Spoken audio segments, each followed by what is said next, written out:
Since Adeleke emerged the winner of the Osun State election earlier today, there have been a lot of, people throwing blames from one person to the other, from saying it's Aregbeshola to saying it's Tinubu, and now people are throwing blame at Buhari, saying that if Buhari had been a very capable leader and if he has really, intervened in all the politics going on, APC would have won election in Osun State today. But give kudos. I would like to give kudos to Buhari for not, interfering with the electoral process. For just allowing the election to follow its full course, and it's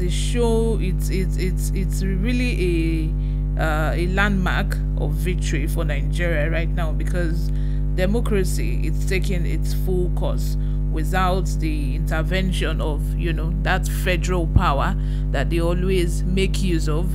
When it's the party at the federal level, they will make sure that they influence the decision of the INEC. They will make sure that they influence voters and all that, to make sure that they rule in all the states in Nigeria.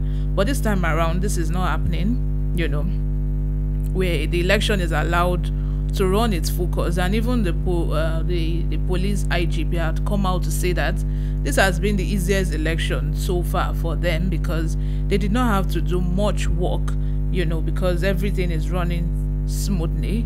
Anyway, before we go ahead to the details of today's news, if you haven't subscribed to this channel, please make sure you go ahead and subscribe. Join this amazing community we have here.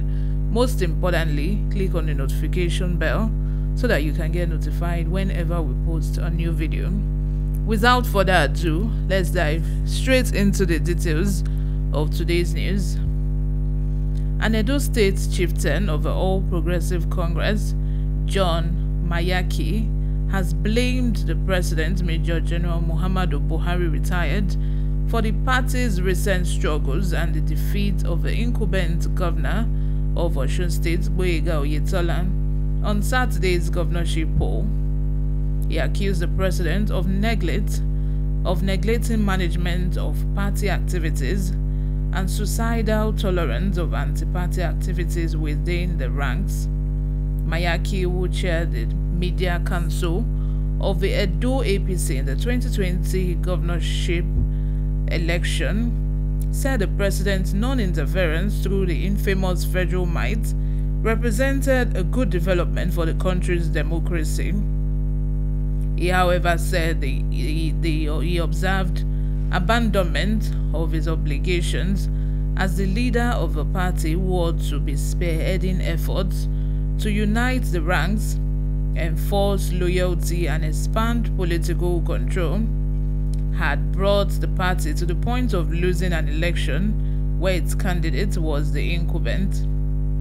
He warned that unless the president changed approach to party issues, it might complicate the party's chances in the 2023 elections.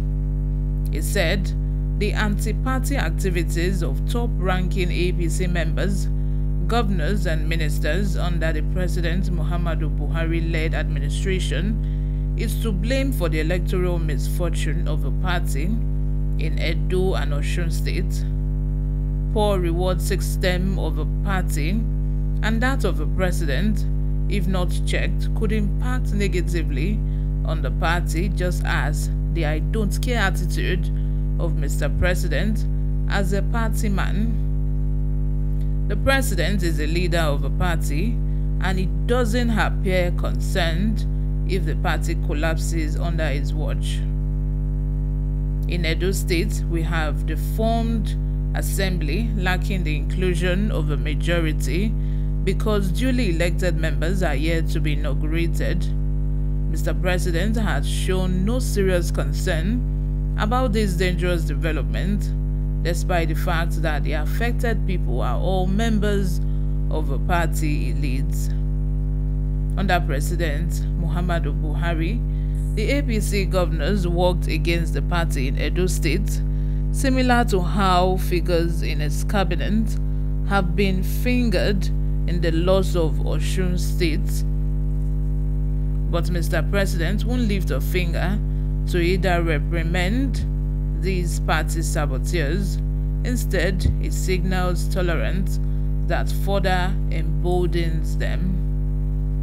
Mayaki also criticized President Buhari's refusal to sack non-performing members of his cabinet and government who, according to him, had shown themselves incapable of bringing an end to the insecurity that plagued the country.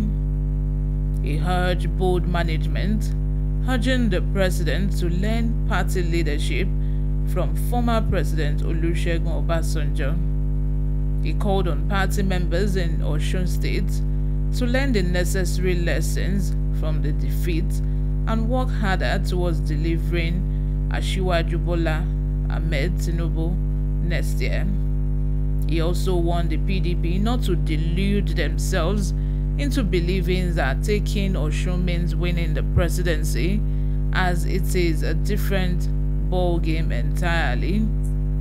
Like I have said earlier, while the non-involvement of Buhari in the party politics and in the old politics, happening in all these states, is a very good thing for democracy, because democracy is allowed to run its course and people's choice, are being given audience. Like the person that people want to get there is actually the person that is getting to win election without the government influencing their decisions, without them using that federal power to coerce people and to make sure that it is who they want to get there that will get there. But at the same time, it's not favorable to their party. Like this person is saying now, complaining that the non-involvement of Buhari in party politics and the whole thing, is not making them win election. They now see it as a very bad thing. Once again, congratulations to Adeleke. They have been dancing and singing all through Osun State, because it is the person that majority wants that has gotten the mandate. So they are all happy in Osun State. Let me know what you think in the comment section. Do you think Buhari is to blame? Do you think he has any fault in this? Do you think that him allowing the democratic process of election take its full course? Do you think that it will be a disadvantage to APC itself? Let me know what you think in the comment section. If you haven't subscribed to this channel, please subscribe. I'll see you in my next video. Bye for now.